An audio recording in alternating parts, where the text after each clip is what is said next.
all week. Amen. We're back. Pick up somewhat where we left off, but I do think that we ought to refresh our minds. Because I know, did anybody do the homework?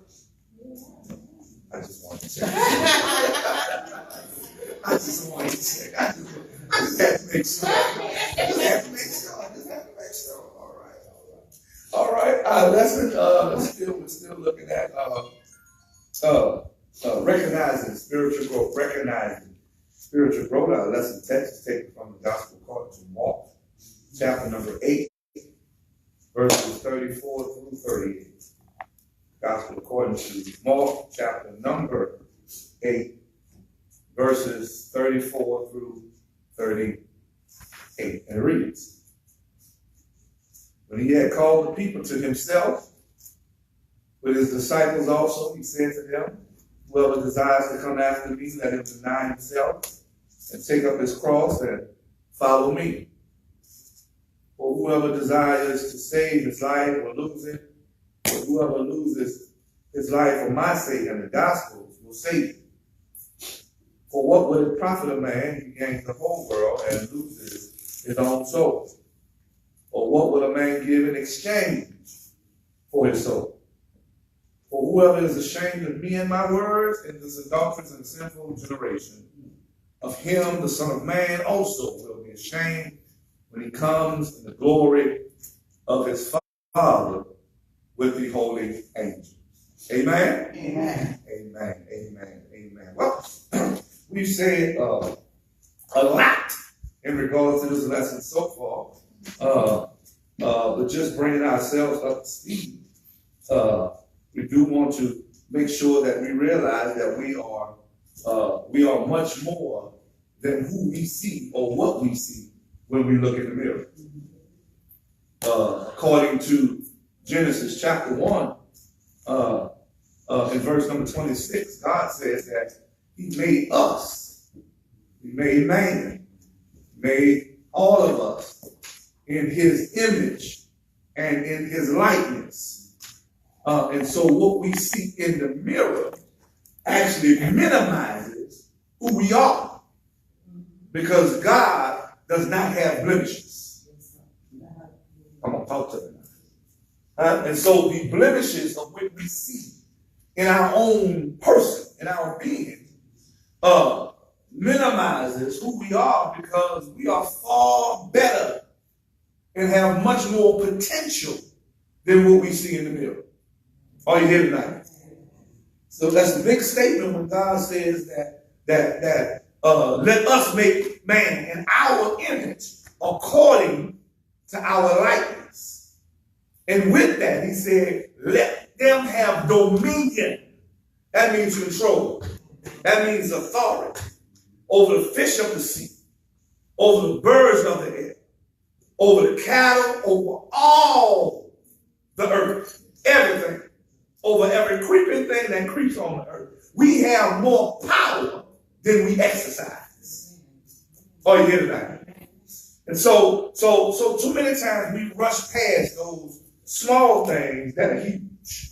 And so with us having that knowledge, that knowing that God is a spirit, God is a spiritual being, we too are spiritual beings. Amen?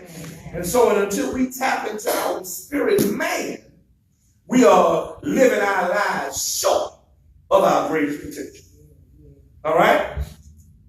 And so we must realize that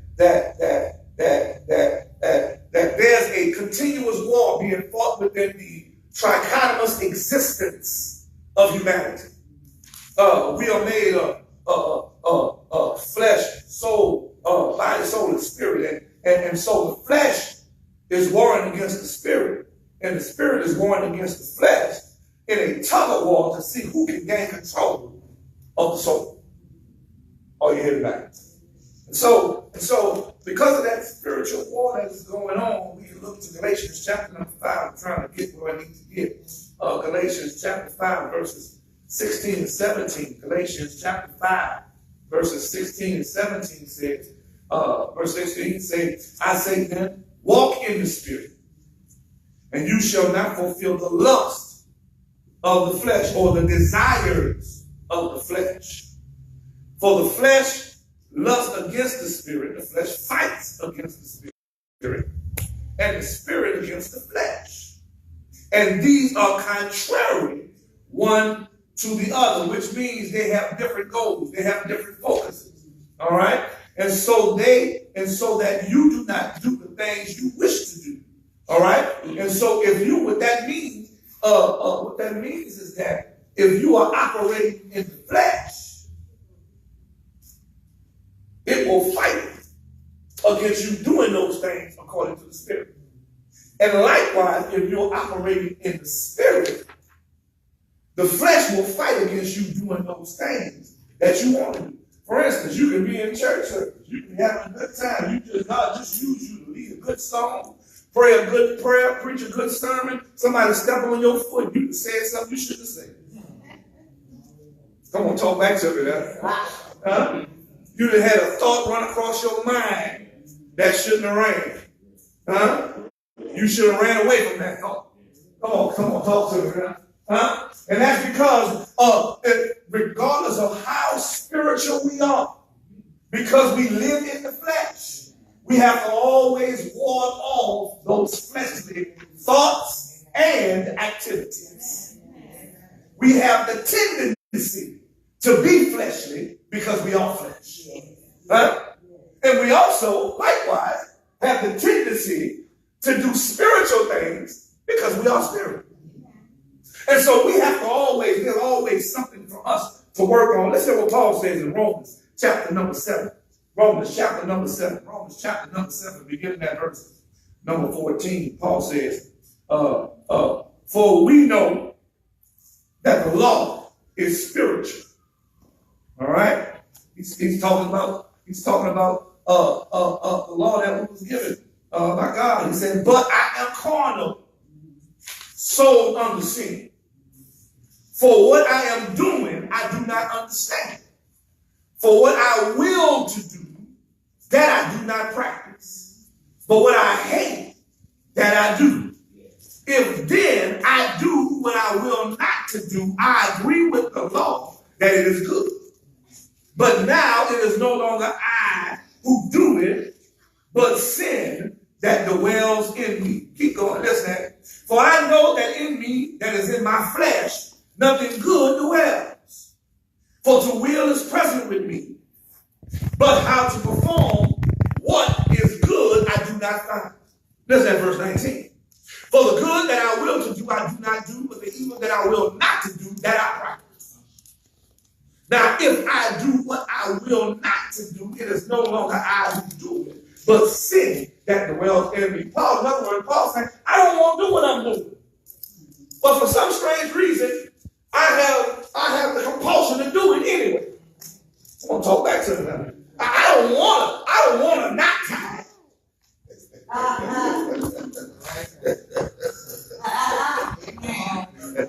don't want to not come to Sunday school. I don't want to do what's right. I don't want to not be at Bible study. I want to do what's right. I don't want to not participate in the worship service. Come on, talk back to me now. But for some strange reason, my body, let me see if I put this in. My body is here with God, but my mind is on the other side of town. That's all right, y'all.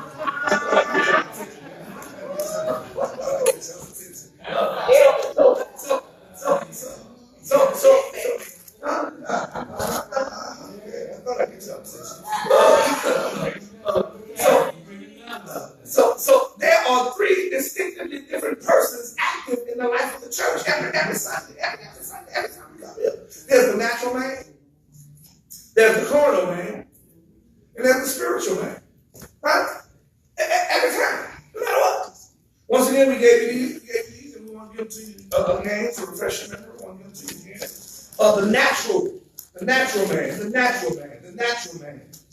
The natural man does not have a personal relationship with Jesus. The natural man is totally connected to the things of the world. The natural man. The natural man does not have a personal relationship with Jesus. Doesn't have it. That's the natural man. The natural man is totally connected to the things of the world. Everything comes up in the natural man's mind has to do with the world. Everything comes out the natural man's mouth has to do with the world. That's natural. Natural. Now, the carnal man, he got a little fence thing going on. The carnal man, he knows that it's possible to have a personal relationship with Jesus. It's possible to have a personal relationship with Jesus. But because of spiritual immaturity, the carnal man wavers in his commitment to Christ and to the church.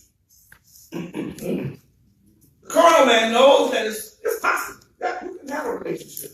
I've seen, I experienced it myself. After the carnal man said, yeah. I went down in the water, the water was cold and chilled my body. Yeah, that's the carnal man saying, yeah. But the carnal man still wavers back and forth. I want to do good. That's what Paul was talking about. I want to do good. But evil is always present. I want to do the right thing, but I have the tendency to do the wrong stuff because of my attraction to it. Are you here tonight? All right? Then spiritual man has a personal relationship with Jesus and lives a committed life to the cause of Christ and to the church by walking in the Spirit. Spiritual man has a personal relationship with Jesus and lives a committed life to the cause of Christ and to the church by walking in the Spirit. But the spiritual man knows that he's not perfect. Still realize that I'm not perfect. Has a personal relationship with Jesus, committed to the cause of Christ, committed to the church. Walks in the Spirit, but still realize not perfect. Hello. 1 Corinthians chapter 2. 1 Corinthians chapter 2. Verses 12 through 16. We almost did it. 1 Corinthians chapter 2, verses 12 through 16. Reads, now we have received not the spirit of the world, but the Spirit who is from God, that we might know the things that have been freely given to us by God. 1 Corinthians chapter 2, verses 12 through 16. 1 Corinthians chapter 2, verses 12 through 16. Let me begin again. Begin at verse 12. Now we have received not the spirit of the world, but the Spirit who is from God, that we might know the things that have been freely given to us by God. These things we also speak, not in words which man's wisdom teaches, but which the Holy Spirit teaches, comparing spiritual things with spiritual things. Verse 14. But the natural man does not receive the things of the Spirit of God, for they are foolishness to him. Nor can he know them because they are spiritually discerned. But he who is spiritually judges all things, yet he himself is rightly judged by no one. For who has known the mind of the Lord that he may instruct him? But we have the mind of Christ. All right? There's different mindsets that will go on. And so we're to seek spiritual maturity by feeding and challenging ourselves with ways of coming into a closer relationship with God and deepening our faith by depending upon God's guidance and strength and not relying on Our spiritual lives should be viewed the same as our physical lives. Exercising and eating properly usually results in a healthy body. But if we have no exercise and we're improper and we have improper eating habits, or even worse, we're not eating at all, the outcome would be either an unhealthy body or it would just wither away. Think about it. You don't exercise your prayer life, it's going to get stiff. Come on, talk to me. Bless you. Yeah. You don't feed your spirit, man, with the right diet. Sometimes folks eat at the wrong time. Eat the wrong stuff at the wrong time. Yes. And they fit, but still not healthy. They just swole. Don't look at me like that. Just swole. Just swole. So some people feed and they will fill up on the word, read the word. But they're so full and they're so swole, and none of it is helping them because they fill enough so they can criticize somebody else. I'm going to talk back to you now. Come, hello, don't get quiet now. Don't get quiet. Fill up on church stuff. Fill up. And then go around and criticize everybody.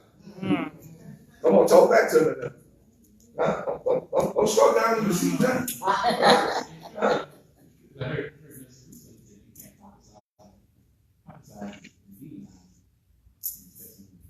No. So we exactly. So we have to make sure that there's a balance in our lives. Right? We have to make sure there's a balance in our lives. There's some things in this particular chapter. I'm just going to encourage you to go through the chapter and read it in your private meditative moments. I want to look at where we are tonight in our text. And there's some things that I want us to glean from our text, that when we can recognize our own spiritual growth. Remember, everything about our Bible study, everything about what we learn is for us. Come on, talk to me now. I'm just a facilitator, but it's for you to take home and feed them. All right. So first thing, you got eight line items. 8 line items. We want to give 8 key factors of recognizing spiritual growth. 8 key factors of recognizing spiritual growth. 8 key factors of recognizing spiritual growth. The first one, it should be on the top of your outline, Sister Williams. You need an outline. Somebody get Sister Williams' outline. That's what you another. I don't want you without. I want to make sure you have one. Anybody else know that one? You should have. That's the same one we had a couple of weeks ago. First one was recognizing the spiritual growth. And the other one was. It's the same thing. Recognize the spiritual growth. All right. That means nobody went home and read that text or nothing. Oh, Lord Jesus. Oh, God. Oh, it's too late. Recognizing the first one was. Oh, Lord. Pursuing. That lesson was closed. So you said that lesson. You left you at the bus stop. No. But once you get at the bus stop, man. So you said we were doing it on 2 parts. You said recognizing and pursuing. No, we finished pursuing. Yes, so you said not recognizing. If you still on pursuing, that means you left at the bus stop. Don't get caught at the bus stop without the bus stop. You get wet. Right. Come on, get on the bus now. Get on the bus. All right. Recognizing spiritual growth. That means that week off is disadvantage. Recognizing spiritual growth. 8 key factors of recognizing spiritual growth. 8 key factors. 8 line items, and 8 spots. The first one. Recognizing spiritual growth. You will recognize that you're growing spiritually when you begin to have self-examining Bible study. Oh, yeah, that's for you. Yeah. When you begin to have self-examining Bible study, personal Bible study. When you start reading the Bible, studying the Bible to check yourself. Are you here tonight?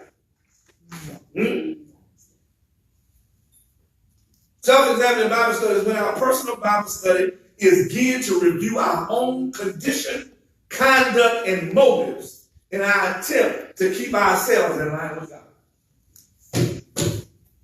Self-examining Bible study. You're not studying the Bible to go tell somebody or to show off how much you know about the Bible. You study the Bible because you want to make sure that you're in line with God's will. Our own, you don't have to put up with my exact words. Our own condition, conduct, and motives. You don't have to put my exact words. Self-examining Bible study. That's the key. Once you get that, you got the whole thing. All right? Now, it goes without saying that we all believe, I believe we all know that every believer ought to have personal Bible study. Huh? They ought to read their Bible on a regular basis. But more often times than not, we find ourselves failing because we do three things. We do three things. Watch this. Sometimes we read through the Bible as if it's a newspaper, a magazine, or a novel for entertainment. Huh? Huh? Huh? I heard them say that they were talking about this. I'm going to read that thing so I can be in a conversation. Huh? We read the Bible so we can be in a conversation around the coffee pot, around the water cooler. Or we can say, we can seem as if we know something about the Bible. But the Bible is not geared for that. The Bible should be, our Bible study should be geared for us to learn what's going on inside of us so we can help ourselves get to the next level with God. Second thing we make a mistake of doing, we read through the Bible for memory, to show off our Bible knowledge. It's another thing we do. We read through the Bible to show off how much Bible we can quote. We don't care if we quote the wrong verse. Huh? Huh? We'll put one verse with one chapter in one book and don't have anything to do with it. Huh? And sometimes we'll quote a verse and don't even know the context of which you were saying. Come on, talk to me now. Huh? We don't know why he said, no weapon formed against me shall prosper. We don't know why. Huh? Well, we don't know why he said my people lack because of my people perish before a lack of knowledge. But we don't read what the second half of that verse says. It says because they refused the knowledge. We don't have it because he didn't get it. It's not available. We refuse it when he's distributed. Come on, talk to me now. One is because it's now our inheritance, am I correct? Second. One of those was because it's our inheritance. Correct? It's our inheritance. What you mean by our inheritance? No weapon formed against us shall prosper because it's our inheritance. Well, you want to explain the verse? Yes. Yeah. That's an inheritance. All right. Yeah. I don't want you that. Yeah. Okay, you go read. You come back and tell. But you just told me. Now you want me to give you something. You told me. All right, but still go read it again. All right. Once again, we got to go back. Self-examining Bible. We have to have our own personal Bible study. Yes, we can sit here and I can tell you remember now, a lot of times we can give subjective information because it's our personal opinion. So it's subjective to what we think, what we read, what we pull from. We have to look at text for ourselves. And then I find that when we do look at text for ourselves and we pray about it, and the Holy Spirit reveals something, then you come to church and get revelation. Exact confirmation. That's right. Absolutely. So that's why, see when the preacher is preaching or somebody teaching Bible study or in Sunday school or wherever it might be, even in a prayer, and you say amen because they're quoting the verse, because they're already confirming what you've already read or what you've already learned. And a lot of times folks say amen to a preacher that's preaching and they don't have any clue of what that preacher's talking about. I heard a preacher preach just the other day, oh God, and misinterpreted the whole text and lost me when they did. Oh, they were preaching, they were shouting, everybody was hollering in the room, but they misinterpreted what was saying in the text, what the text was saying. And once you do that, you destroy the whole text. Yeah. I'm going to talk back to me. Yeah. And so that's why we have to read the Bible for ourselves. If somebody get up and says, Psalms 23 says, the Lord is my light and my salvation, you ought to know spot on. Come on, talk back to me. You shouldn't stand up and amen, hallelujah. know, spot on because you had your own personal Bible study. All right?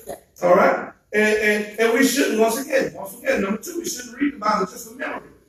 All right? It's not the Pledge of Allegiance. That's number two. That's the last. This is the mistakes that we make. Just remember, just to show off how much Bible you can quote. That's not number two in the outline. That's the second mistake that we make under number one. All right? The first mistake we make is that we read it as a magazine. That's the first mistake. We read it as a novel. Read it the same. That's the first mistake. All right? We're talking about self-examining Bible study. Because a lot of times we make a mistake when we study the Bible. We study the Bible the wrong way. And we're not actually studying the Bible. All right? You can read a magazine, but you can't just read the Bible. You need to study it. All right? You need to see what's in the Bible for you. All right? And so the mistakes that we make is we read it like a novel. We just want to read through the Bible. Bragging on how many times we read from Genesis to Revelation. I mean, you can read all of it if you want to, but if you didn't gain anything from it, it didn't help you. So the second thing we can't read from memory. Third thing is that we read through the Bible to tell others about their wrongs. We want to point out other folk problems. We read through the Bible to point at other folk. The finger of judgment at other people. That's another mistake we do. When studying the Bible should consist of reading with an inward look. Studying the Bible should consist of reading with an inward look. Studying the Bible with an inward look. You're looking on the inside of you to deal with you when you're studying the Word. All right? Matthew chapter 7. Matthew chapter 7. I'm still there. Yes, ma'am.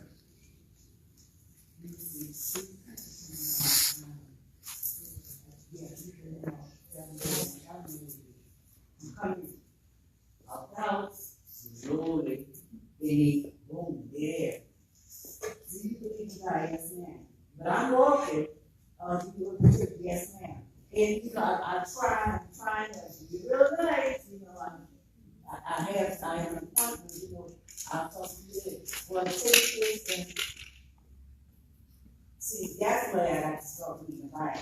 You know what I'm saying? So I can get back to the says, be kind, be humble. But you're not listening to me. I'm saying I have to go. I have to go. Don't stop trying to force this on me. I told you I believe in God. I told you I go to church. Leave me alone. But they'll leave me alone. They're bound to the church.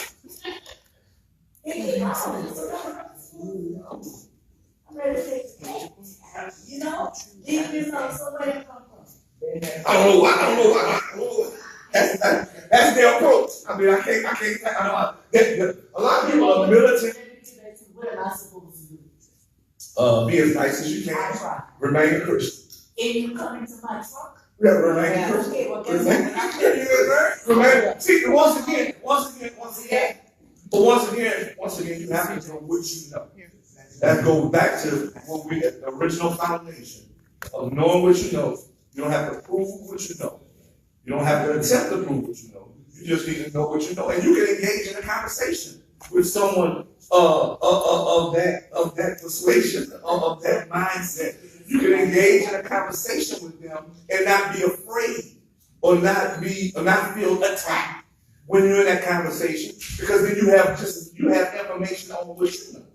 And that's all that matters. As long as you have information on what you know and what you believe, that's what matters. Yes, ma'am. So I understand what she's saying, because I've been there, done that, and been at their house, and we always seem to come on Sunday morning when I'm getting there to go to church, right? This happened, this some years ago, that I haven't done that since, but Jeremy has to be about this. They came to the door, we were getting ready for church and everything, they've been there before. So he asked me to go, and he came, and he told me he was going to go. I said, tell me your mama said go away. Why? He went to the door and he said, my mama said go away. Okay. But I mean, Well, it's one of those things where, you know, I've gone with my word to the door. Have talked to them, you know. Right, okay. Before I didn't. No, it didn't just, it wasn't one of those things where that was the first time they did it. Okay. They had come to my door, it seemed, for like 3 straight Sunday mornings.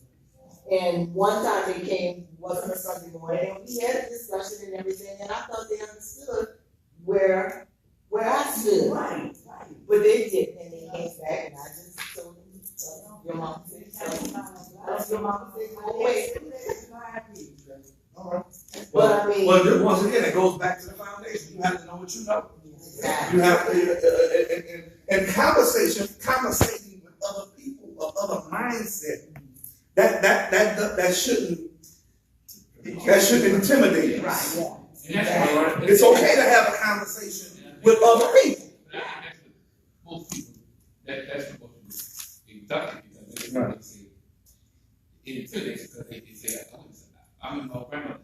You came to those 2 nights and said, I don't witness. She said, I don't witness to the Lord. All right. That's all she said. Right. And it's something about That's right. Exactly. you know what you know. Right. And they can't design it because you know. Right. But if we introduce the fact that they rush you and you're in the process, Yeah. okay, and then you like, well, I don't want you to. I don't have to talk to you, but I got to go. Right. So that's what we got to say. Right. I like talking to you, but I got to go. Now is not the time. Somebody never had a conversation. Right. Yeah. So I talked with them several times. But they seem to choose Sunday mornings. They seem to choose not to say, well, you just Saturday morning. You know. My thing is, my thing is, you have to know what you know and what you believe. That's right. And that way, if you come forward with what's on your heart, you know, and what you know was on your heart, then nobody can intimidate you. Yeah, You know, they you know, I can't mean, do that. I wasn't, and I'm like, I don't have, like, every Sunday morning, I don't have, you know, this is not the time for me to, Yeah, things they have the happen. discussion We with would the normally do. It's not intimidating, it's just, Right. because my dad is blind, my dad goes from one side of the house to the next, you know that ball, and feel the bricks, you would Right. never know he's blind. And I heard him, that is behind me, and I have to go to the door, I can't move like I used to, and they're following a blind man to the back of the door. I know it's not all so much intimidation, Right. it's, I know it's knowing where you stand. Right. Some Exactly. people just don't know where you stand, and you got to just have Jesus with you, you know, with you. Right. Right. Yeah. You know, that's all. That's a conversation for another time. That's a conversation for another time. Where I can help in the people, but that's a conversation for another time. Some people do things to put you off down. Right. Some people say things to trick you into say, oh, you said something wrong. So let me give you my right. You know, and so sometimes people do that to throw you off balance in the midst of a conversation. To try to find one word. And you know, and it's a place of madness most of the time. Sometimes you can read the New King James Version, the New Living Translation. They may use a different word or different terminology, but it's heading in the same direction. And so sometimes that happens. But back to this studying the Bible, self-examining. The first one, Brother Michael, the first one in our recognizing spiritual growth is that we study the Bible. We have self-examining Bible study, self-examining personal Bible study. Matthew chapter 7, verses 1 through 5. We're still on that. We're still on self-examining Bible study. Matthew chapter 7. That's about 5 more minutes. Which part of it? I think mine is right. Matthew chapter 7, verses 1 through 5. Verses 1 through 5. It reads, "Judge not, that you be not judged. For with what judgment you judge, you will be judged. And with what measure you use, it will be measured back to you. And why do you look at a speck in your brother's eye, but do not consider the plank in your own eye? Or how can you say to your brother, let me remove the speck from your eye, and look, a plank is in your own eye? Hypocrite. First remove the plank from your own eye, and then you will see clearly to remove the speck from your brother's eye." That's Matthew chapter 7, verses 1 through 5. Well, once again, self-examining Bible study. Jesus said, deal with your own blemishes, deal with your own problems before you try to go and help somebody else. All right? 2 Corinthians chapter number 13. 2 Corinthians chapter number 13. Still on the same thing. 2 Corinthians chapter number 13, verse 5. 2 Corinthians chapter number 13, verse 5. Examine yourselves as to whether you are in the faith. Examine yourselves as to whether you are in the faith. Test yourselves. Do you not know yourselves that Jesus Christ is in you, unless indeed you are disqualified? All right? Examine yourselves. That's 2 Corinthians chapter 13, verse 5. 2 Corinthians chapter 13, verse 5. All right? Psalms 139. Psalm 139, verses 23 and 24. Psalm 139, verses 23 and 24. Search me, O Lord, and know my heart. Try me and know my anxieties, and see if there is any wicked way in me, and lead me in the way of everlasting. All right? All right? All right? And finally, Proverbs chapter 4, verse 23. Keep your heart with diligence, all diligence, for out of it springs the issues of life. Proverbs chapter 4, verse 23. Proverbs chapter 4, verse 23. All right. Number two. Now we're on number two.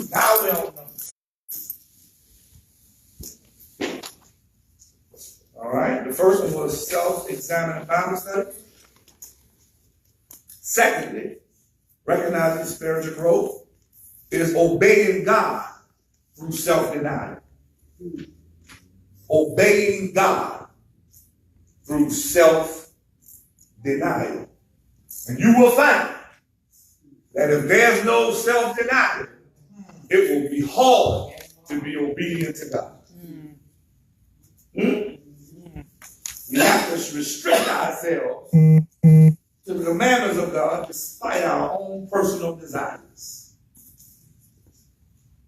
That's what I must do. We simply cannot express self-denial if we do not act in obedience to God. And we cannot act in obedience to God if we do not have an expression of self-denial. It's impossible. This is what being a disciple is all about. The disciple takes on the teachings of someone else. The disciple is a learner, one that adheres and attempts to intimidate that teacher. Listen to what Jesus said in Luke chapter 6, verse 40. Luke chapter 6 and verse 40.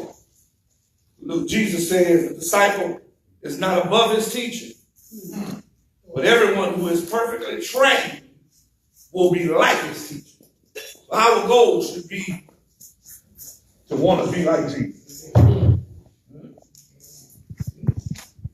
want to be like Jesus. Jesus said in John 14:15. Jesus said in John 14:15, if you love me, keep my commandments. You say you love me. You say you love me. You say you love me. I text on Sunday. It picks up. You can pick it up in John chapter 21. It's a different It's a different scene. It's not the same narrative. John 21. You can read when you get a chance. John 21 verses 1 through 13. Jesus told the disciples to go back out there. They fished all night, couldn't catch anything. They fished all night. They was doing what they were skilled and trained to do. That was their occupation. That's what they did. At least 4 of them were fishing. At least 4. 4 to 12. So he said, y'all going back out there and throw your net on the other side of the boat. Now, they could have said, how you going to tell us You grew up as a couple or something. I'm gonna talk back to me now. Huh? Huh? How you gonna tell? I fish. You can't tell me. Huh? Here we fish all night when the fish usually bite. Now you gonna tell us to go fish in the morning when the fish don't usually bite? Huh? Not only did they go out and catch fish, but when they came back, he was already cooking something. Yes, indeed. Huh? So that was self-denial and obedience. Being obedient to God's word. All right, let me preach. That's what we'll pick up on next week's obedience. Recognizing spiritual growth. Recognizing spiritual growth, not only by self-examining Bible study, not only by obedience to God through self-denial, but number 3, we can tell that we are recognize our spiritual growth when we serve God by serving others. When we serve God by serving others. When we serve God by serving others. And serving God by serving others is in our availability to be useful to God by our willingness to be helpful to other people. Can't be selfish. We got to want to help somebody else. Oh, yeah. Serving God by serving others is in our availability to be useful to God by our willingness to be helpful to other people.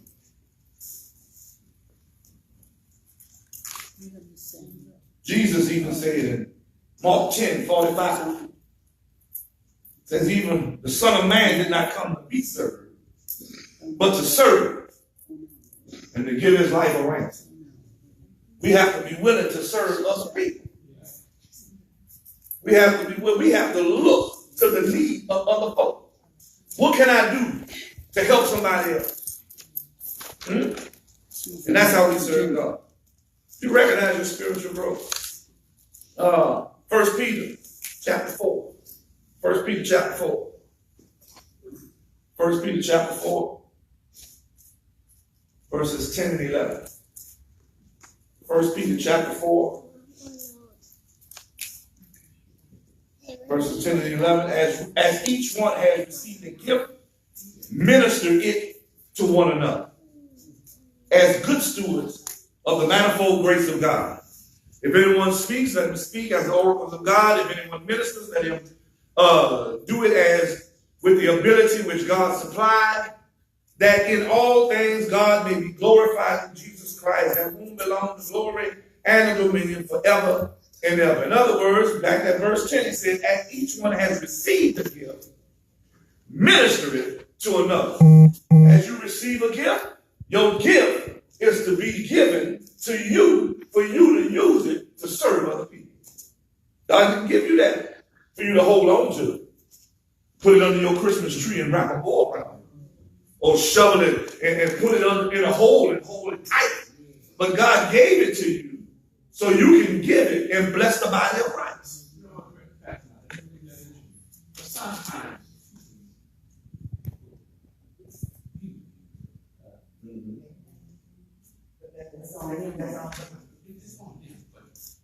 that's how you do it. Let go of the God.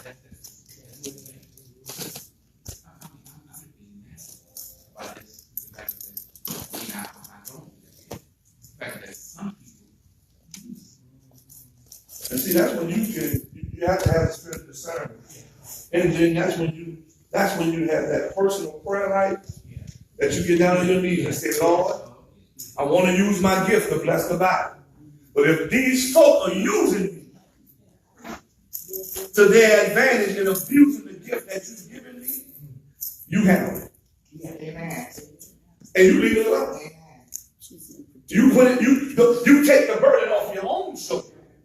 And you put the burden back where the burden belongs, on God's shoulder. And God will deal with it. God will make it to where folks say, well, we don't want him to do it no more. We tired of getting this. Huh? Or we want to use somebody else. Let's give somebody else a chance to do it. Or something happened. God will fix it. I promise you. I promise you. I'm a living witness to it. I promise you. God will fix it. God will fix it. God, what he fixes. What he fixes. Yeah. Make a pencil note, same thing, reference Galatians chapter 5. Make a pencil note, Galatians chapter 5, verses 13 through 18. Make a pencil note, Galatians chapter 5, verses 13 through 18. And Luke chapter 10. Luke chapter 10, pretty lengthy. Give you something to read at lunch tomorrow. Verses 25 through 37. Luke chapter 10, verses 25 through 37.